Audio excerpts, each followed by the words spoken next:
હું જામકંડોળાથી આવી છું અને અમારો દીકરો ને અમે બે આવ્યા છીએ. હા, મારો દીકરો છે એ બીમાર છે અને અમે પટેલ છીએ.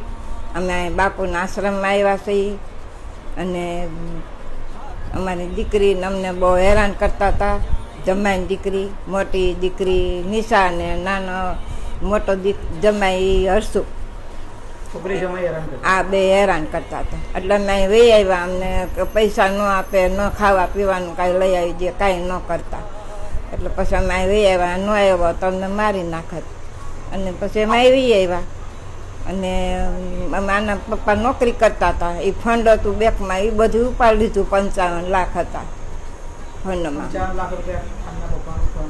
હા, જીબીમાં નોકરી કરતા હતા, એ ઉપાડી લીધું. જમીન વેચી 6 લાખનો વીઘો, 1 કરોડ રૂપિયો એ લઈ ગયા. પણ હા, અને કેશ બધા રોકડા. અને જસાપરમાં મકાન વેચ્યું, એ પૈસા લઈ ગયા. એના લગ્ન કર્યા હતા. એ બાઈ પછી બીમાર હતો એટલે વહી ગઈ. એટલે પછી અમે કંડોળા આવ્યા તો અમને દુઃખી મીંડા કરવા.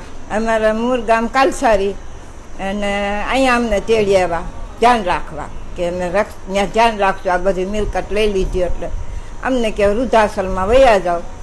અમને કઈ દીધું હે પૈસા લઈ લીધા પછી આ વૃદ્ધાશ્રમમાં વયા જાઓ. અમે નહીં હાંસવી ગયા. એટલે પછી દેતા નહીં, અમને હેરાન કરતા, દુઃખી કરતા, મારી નાખવાનું હતું. એટલે અમે પછી આવી આવ્યા. અહીંયા કોણ મૂકી ગયું? અમે અમારી રીતે આવ્યા. આમ બાપુને મોબાઈલ જોઈને અમે આવ્યા. કેવું લાગે છે અહીંયા? સારું લાગે. બાપુને ભગવાન સારું કરે, એને શક્તિ આપે, હાજર રાખે. બસ બીજું બાપુને આ સેવા કરવાની શક્તિ આપે ભગવાન. હા.